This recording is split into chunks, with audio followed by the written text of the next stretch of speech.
Geography is destiny. This phrase, geography is destiny, occurs and reoccurs in the popular culture. Its persistence, in fact, lends to it a kind of folk legitimacy that makes us wonder, is there not something to it? Books, studies, popular discourse continue to give credence to the notion that geographical forces condition human behavior in predictable ways, and that we should understand this power, so better to manipulate it to our ends. David Landis's powerful 1998 book, The Wealth and Poverty of Nations, is constructed on the premise that geographic location is the key factor in explaining economic results worldwide, why some nations are poor and others rich. And we have an entire body of systematized thinking on the effects of geography on human politics and conflict. It is, in fact, a branch of social science that seeks to explain world events in just such determinate terms.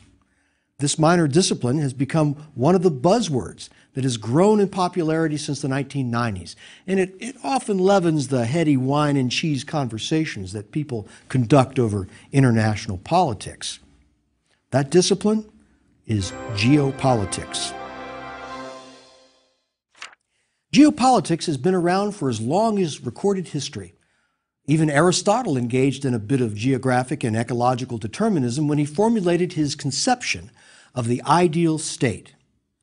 The geopolitical premise is that the unchanging characteristics of the physical world in which we live condition human behavior and our interactions.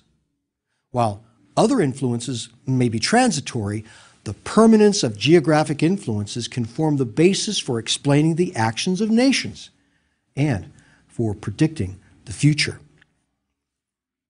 Geography has a decisive impact on the interests and actions of nations and people. In fact, geopolitics, it elevates geography to primacy in explaining international political activity. Remember Sir Halford Mackinder's famous geopolitical dictum about Eastern Europe being the key to the heartland, and thereby the world island, and thereby the rule of the entire world?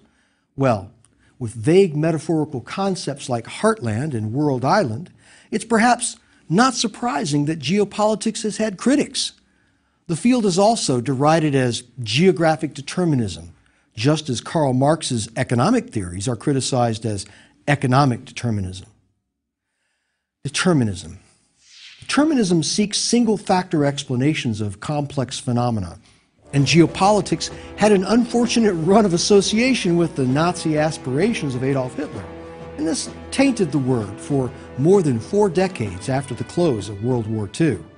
Now, today, by contrast, most folks using geopolitics probably have no idea of its lineage, its theories, or even what it means.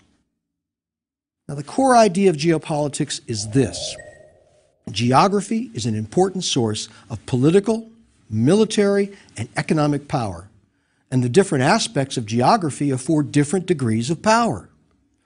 Geopolitical notions have leavened our way of thinking for years, and some geopolitical truisms have seeped into our discourse. For instance, traditional Swiss neutrality is explained as a result of the surrounding Alps, a mountainous barrier allowing this small country a political choice unavailable to many other nations. And similarly, American democracy is sometimes explained as a result of the 2 vast ocean barriers that shielded a young and growing nation from the depredations of more entrenched European models. The open plains of Eastern Europe explain the many invasions suffered by the Russians from Western Europe throughout history. After all, it's a fact that the eastern banks of the north-south rivers throughout Eastern Europe are an average of 6 feet lower than the western banks. For traditional armies, this makes invasion from west to east much easier than in the other direction. Geopolitics has even given us laws or maxims that purport to instruct us on the fundamental geographic effects imposed on humans by geography. After all, with so much theory and thought that is intangible and abstract, it's reassuring that here is a discipline that seems rooted in specific features of reality, that is rooted, quite literally, in the soil, and whose impact does not change. This was the view of Nicholas Spikeman, a prominent second-generation geopolitical theorist who died in 1943. Spikeman said this: "Geography is the most fundamental factor in the foreign policy of states because it's the most permanent. Ministers come and ministers go, and even dictators eventually die. But mountain ranges, they stand unperturbed." This is breathtaking stuff, and it plays out on a tapestry of enormous scale, both in time and in space. But geography matters not only in the grand sweep of politics, it also impacts us in phenomena closer to home. Let's consider the microgeography of situations that arise in our professional lives, both as individuals and for our firms or our teams. Here we talk of how we interact with the ground, the air, our surroundings in competitive situations, how we interact with the ground we stand on while we interact simultaneously with our opponents. The minor geographical features that may seem inconsequential in isolation can take on tremendous importance as events unfold. They can sometimes take on history-changing importance. What geographical features? Take the simple matter of, say, a sunken road, a road that cuts down between the banks of earth on each side. It's on just such a nondescript feature that world history hinged on June 18th, 1815. It was the sunken road of Ohain. The road was unseen and awaited its moment in history.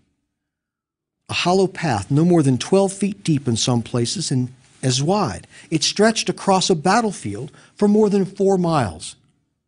The battlefield? A place called Waterloo. Now, the maneuvering of great armies against each other is usually described as the product of generalship, or of numerical superiority, or of technological supremacy, or of innovation. But geography can sometimes play a decisive role in the outcome of great conflicts. The 1815 Battle of Waterloo is one such conflict that offers up a historical pivot point for our consideration. Now, one of the most stirring accounts of the Battle of Waterloo appears in Victor Hugo's Les Miserables. The battle pitted French Emperor Napoleon Bonaparte's 74,000 troops against the British Duke of Wellington and an assortment of Germans and Dutch, Belgians, and Prussians, approximately 70,000 in all. In June of 1815, the two armies had joined the engagement, and the battle had been raging several hours. Napoleon, he observed the movements of his army from the crest of a ridge. He could see into the valley below and up to the next ridge where began the plateau of Mont Saint-Jean. Napoleon stared and he calculated.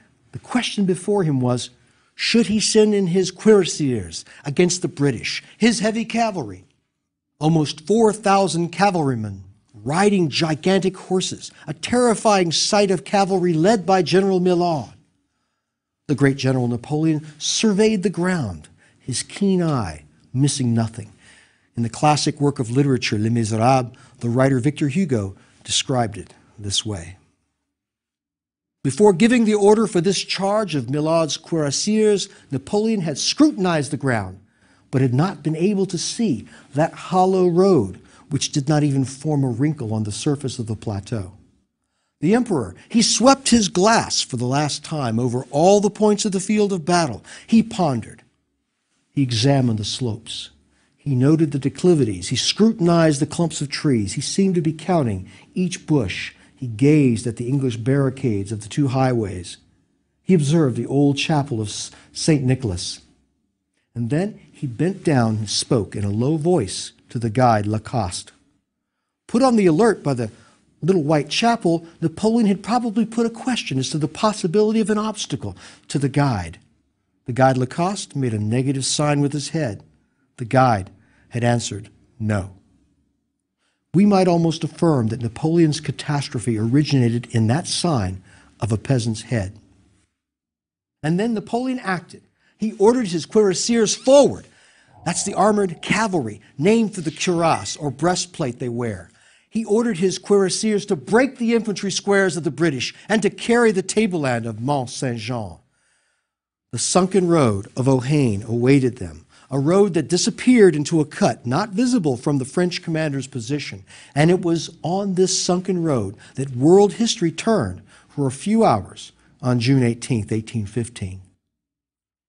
The cuirassiers galloped down the hill and up the opposite ridge in two long columns, left and right. But on the right, disaster struck. Again, Hugo describes it. The head of the column of cuirassiers reared up with a frightful clamor. On arriving at the culminating point of the crest, ungovernable, utterly given over to fury in their course of extermination of the squares and cannons before them, the cuirassiers had just caught sight of the trench, a trench between them and the English. It was the hollow road of Ohain. It was a terrible, terrible moment. The ravine was there, unexpected, yawning directly under the horses' feet. The second file pushed the first into it, and then the third pushed on the second. The horses reared and fell backward, landed on their haunches and slid down, all 4 feet in the air, crushing and overwhelming the riders. The inexorable ravine could only yield when filled with horses and riders, rolled there pell-mell, grinding each other, forming but one mass of flesh in this gulf. And when this trench was full of living men, the rest marched over them and passed on. Almost a third of Dubois' brigade fell into that abyss. This began the loss of the battle. There is no doubt that had they not been enfeebled in their first shock by the disaster of the hollow road, the cuirassiers would have overwhelmed the center and decided the victory. Now, geography is not important in and of itself. A mountain has no inherent value. A river, a plain, a sunken road.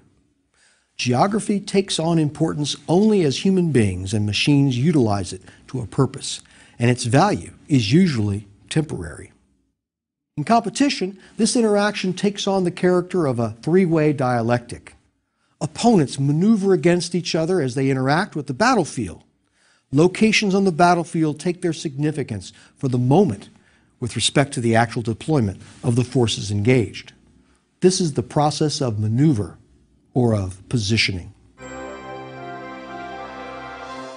The geography of every battlefield has inherent positional power, whether that battlefield is the field at Waterloo, the office conference room, a football field, or the ordinary chessboard.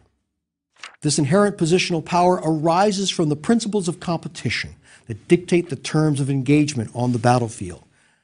It doesn't take much acumen to recognize that the positional power inherent in a battlefield would vary tremendously based on a different rule structure, and strategy would change accordingly as well. Let's look at sports for an example. Take American football. We know that each team can score a touchdown by moving the ball along the field to one end zone or the other at either end of the football field for a score of 6 points. This geographic fact conditions the strategy of the game. But what if we change this? What if we paint a large red circle in the middle of the field and we award points for moving the ball into this large red circle? Now, we quickly can see how the positional power of the game's geography would be changed dramatically. The end zone value goes way down, and the center of the field assumes incredible importance. Now, from the previous example, we can see arising two notions of power as it springs from geography.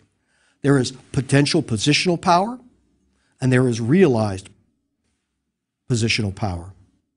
The potential power springs from the investment in the battlefield of the technology and the tactics available to both sides. Realized power springs from the actual deployment of forces, their condition, their numerical strength, and the skill and timing of maneuver. Let's take another example, this one from the game of chess. Now, as an instrument of instruction, the game of chess is a powerful, powerful tool in many respects. It teaches us deployment of resources, coordination of attack and defense, the necessity of planning, the criticality of constant evaluation, and the virtue of foresight. And chess also teaches us much about the critical factor of geography. The chessboard without its pieces, is a deceptively simple affair. It consists of a board with 64 squares in 8x8 arrangement, alternately colored light and dark. Given the rules of chess and the resources we know will be deployed, the board offers us verities about the inherent positional power of certain areas of the board's geography. Given those rules and resources, technology and tactics, we can see that certain squares have more potential value than others. Let's examine the board with that in mind. From the standpoint of pure potential power, the center 4 squares are the most important on the board, and chess is essentially a struggle for control of those 4 squares as necessary to victory.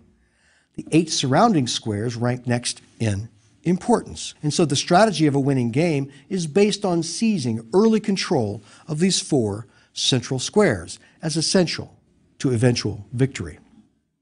But during the course of the game, the value of the board squares changes with every change in the position of the pieces. Let's consider what happens when we add the pieces. The three-way interplay of 2 combatants and their relationship to the field of battle, it's a complex dynamic. Pieces, of course, have a certain power inherent to their ability to move. The more versatile the movement of a piece, the more powerful. But a piece's power can be enhanced or limited by its location on the board. The pieces on the board in combat derive their power from the configuration of their various locations. Conversely, the locations on the board fulfill their power potential from the overall configuration of the combatants. A type of synergy is in effect, and this is what is meant by interactivity. Now let's move from the chess board to the office conference room. Consider the seating arrangement at a conference table. The seating arrangement takes on significance from the purported rank of those seated at the table. Assorted power configurations can arise, configurations of power based on the seating of those attending. Shape of the table, types of chairs, all impact the configuration of power. For example, in a negotiation, the microgeography and the position within a venue can confer advantage. The terms of the negotiation can be changed to physically alter the position. Let's take an extreme example of the office conference room and the potential power that configuration and environment can confer, if manipulated in the appropriate ways. Panmunjom is a small Korean village situated in the demilitarized zone between North and South Korea. It was the site of the armistice that ended the Korean War in 1953, and it still serves as the site of negotiations between the South and the North. The geography and spatial relationships in the negotiating room take on hyper-significance in this highly focused, highly charged touch point. Gamesmanship and high-stakes maneuvering within the cramped confines of the negotiating room is the norm in Panmunjom. Said one journalist, in one of the conference rooms, the North Koreans once sawed a few inches off the chair legs so that their counterparts at the table would look small and look silly. And on another occasion, the North Koreans violated the agreed-upon protocol when they attended a round of negotiations with AK-47 assault rifles hidden under their jackets. It was an obvious intimidation tactic, but the Allies struck back with their own ploy. They turned up the heat, literally. The Koreans sweated in their heavy clothes, but were unwilling to take off their coats to reveal their weapons. At Panmunjom, positioning and machismo are part of the show. The soldiers assigned to Panmunjom are chosen for their intimidating appearance. The South Koreans must meet a height requirement almost 2 inches taller than the national average, and they must have a black belt in martial arts. Americans assigned to Panmunjom are selected for their physical bearing and for their height. In the venue of the negotiating room, this emphasis on space and height is little more than a micro version of seizing the high ground before a confrontation. We face our own version of it in the ubiquitous office meeting. Now let's change our venue to sports and see how this concept of geographical positioning plays out. A good example of the use of space in battle is the sport of boxing. If you're not philosophically opposed, watch a boxing match. Observe the combatants maneuvering against each other in space and in time. Note the repertoire of punch, feint, counterpunch, jab, and cross. Note the combinations of punches. Note that the boxers do not stand in one place, slugging it out against each other. They maneuver around the ring and the space available to them. Now, the ring itself is featureless and finite, but each square foot takes on significance with relationship to the boxers and vis-a-vis their position in the ring itself. But is this true in other sports as well? Actually, it is. Let's have a look at American football. In football, too, the field of play yields positional power based on principles. Commentators constantly talk about good field position and how well a team does in the red zone, those last 20 yards before the goal line.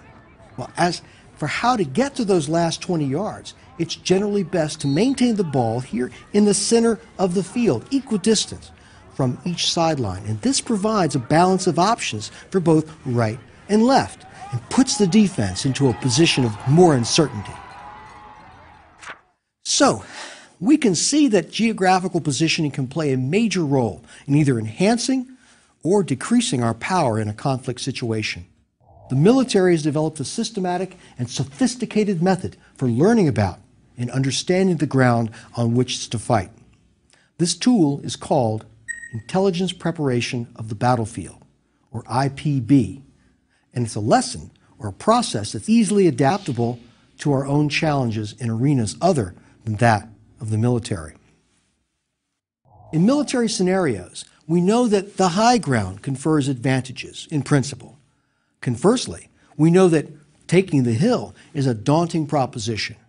Rivers and valleys and mountain ranges offer barriers to an enemy and to our own advance.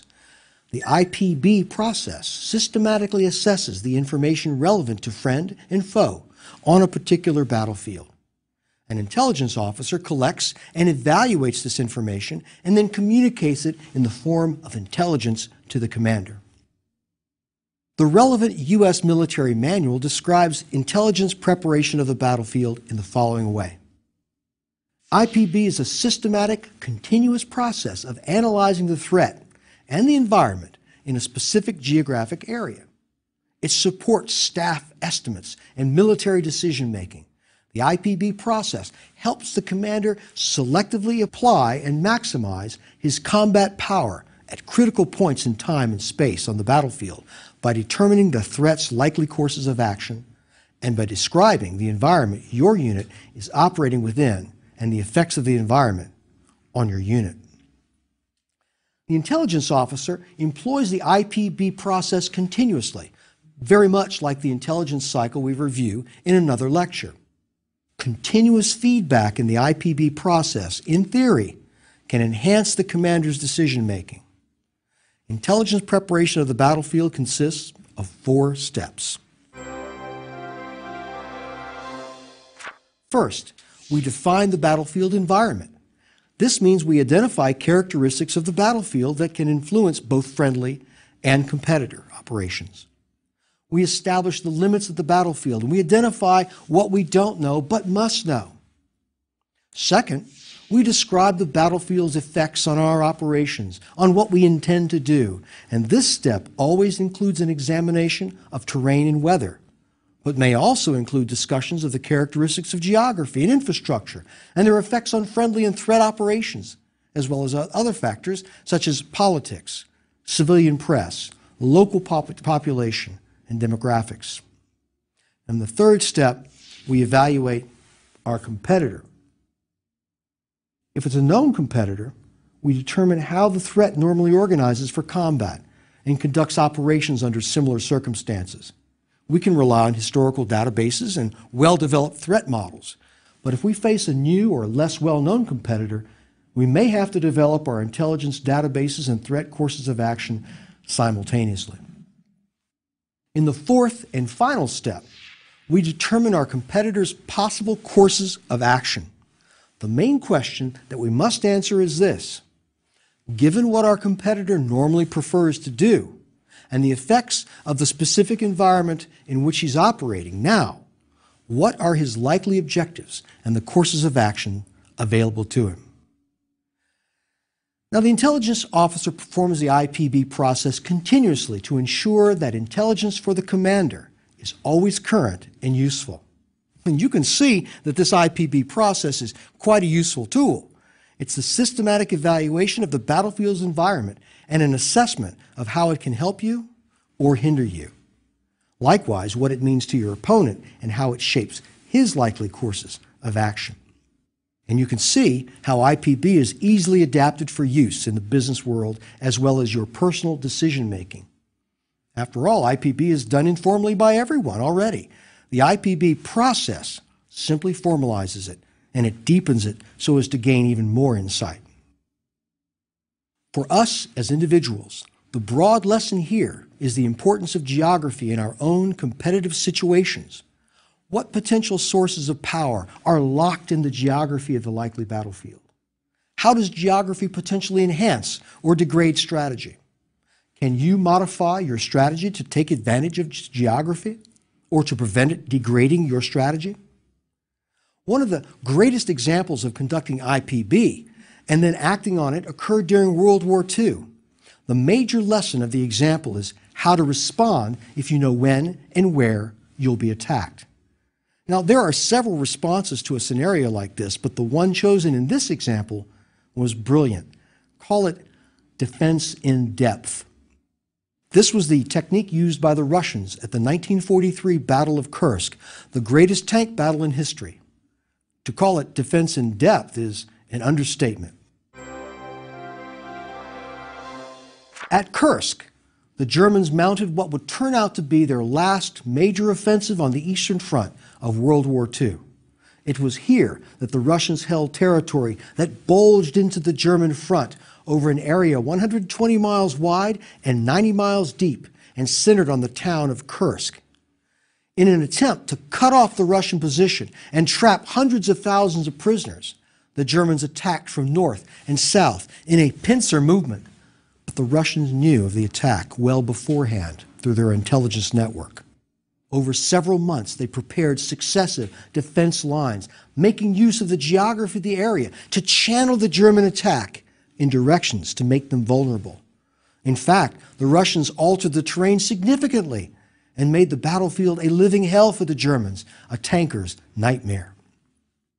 The Russians planned to slow, to exhaust, and to wear down the Germans by forcing them to attack through a web of minefields, planned artillery fire zones, and concealed anti-tank strongpoints comprising 8 progressively spaced defensive lines, 150 miles deep. To get an idea of how formidable the defenses were, this defensive belt of 8 successive lines was more than 10 times as deep as the French Maginot Line. The German attack commenced and it began to stall almost immediately. The Russian defense was like a meat grinder that chewed up the entire German strategic tank reserve in a week, culminating in the Battle of Prokhorovka, the largest armored battle in history.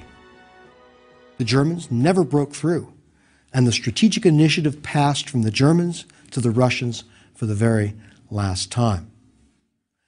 So, the defense in depth is one response to an attack you know is coming.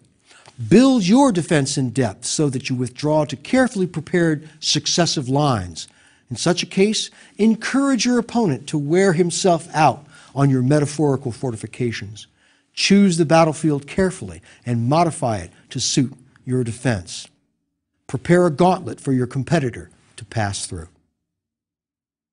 It's apparent that the effects of geography play into the outcome of battles both great and small, battles that can affect the course of world history, and battles that may be important to no one but us. The effects of geography may not be as decisive or as determinate as geopoliticians would have us to believe, but its effects may be enough to tip the scales our way if we plan judiciously. Regardless of the stakes, if the battle is worth fighting, then it's worth conducting your own intelligence preparation of the battlefield to give yourself the greatest chance for victory. Geography, your position on the field of battle, should not be left to chance. Evaluate your position. Select it beforehand if possible. Note the inherent strengths of the various options open to you. Evaluate the conditions of the conflict to come, and then manipulate those conditions to your benefit. This is the lesson that geopolitics bequeaths to us. So, examine your terrain systematically, and don't forget to look for sunken roads.